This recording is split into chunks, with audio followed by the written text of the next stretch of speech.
for Marie. Okay, so the dress details. First, it's really important to have some stability. So I just usually grab a manila folder and stamp the dress for the paper doll. So I have an immediate backing to the scrapbook paper that I've selected. So that's what I've done here. Then I went ahead and on the bridesmaids dresses, the pewter color, I inked the edges with Memento's London Fog, which is the same ink pad that I used for the tags. So you can kind of see the back that it's been inked to cover up the cardstock and just give it a nice finished edge. And the fussy cutting on this particular doll, the Lorena doll, is a breeze. It's much easier than some of the others. Then next, I talked about those doilies and layering them somehow on the dress. But I also found some really pretty crocheted lace from an antique store. It was labeled as black, and it might look black on film, but to me, in the daylight, it looks like a midnight blue, which is fine. But I did go ahead and adhere that with just a glue stick to the edge. So there's a nice border of interest. Again, because this bride's colors are pewter and black and white, and it's an evening, more formal wedding event, so the dresses are going to be long.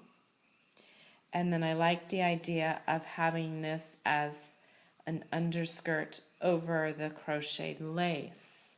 So I adhered this, and I'll show you on another doll, but I adhered this pretty much at this point here so that you'd really see the contrast of the black and white and gray at the bottom of the dress.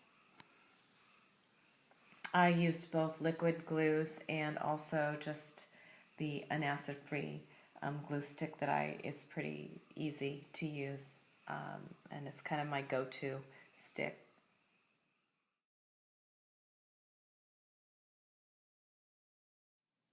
Okay, so now we're talking about the tulle layer on the bridesmaid's dress.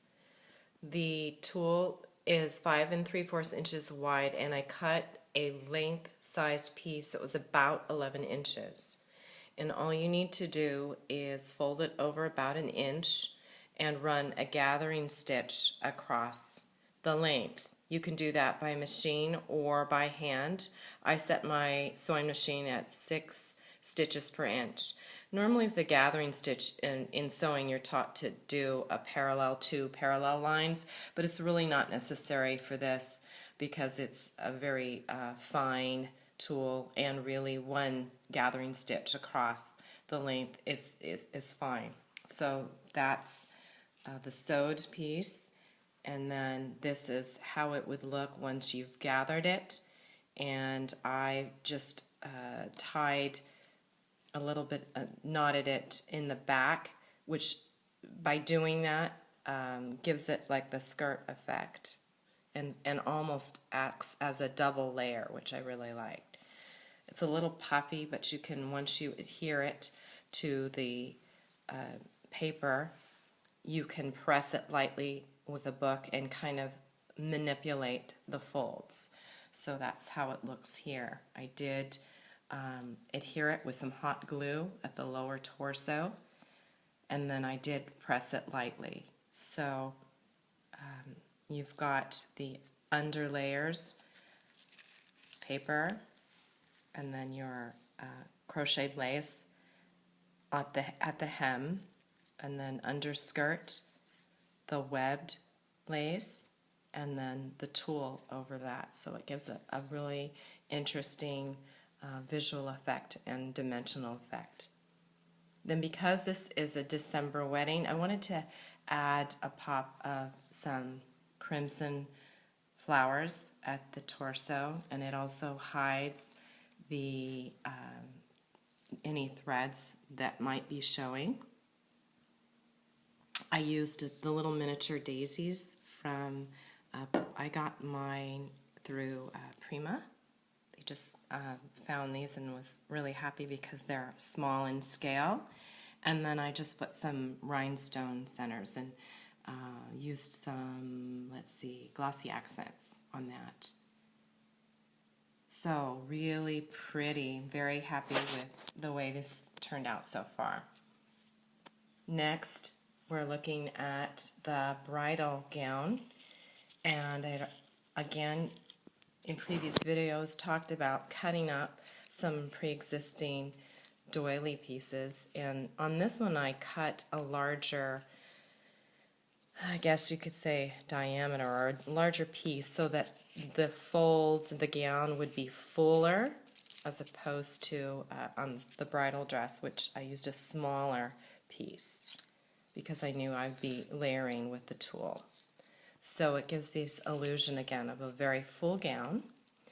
I talked about the paper already, and what I did was I just adhered the tulle over the entire skirt and bodice with a glue stick, acid-free glue stick, and I love that effect. The sparkles, the beautiful underline image is perfect for the bridal dress, and that's how it looks on the top. I actually didn't trim the neckline netting out because it gives that pretty peekaboo effect. So there it is, and they're coming together, and I'm very excited about the dresses so far.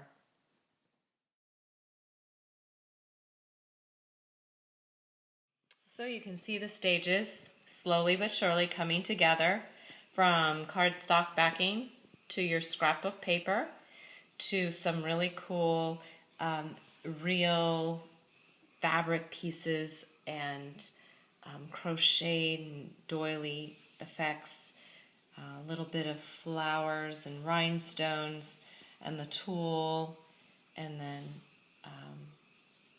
just those layers that add so much dimension and interest. So here comes the bride. It's so exciting. Thanks for watching, and stay tuned for the next planning stages. Bye. Have a great night.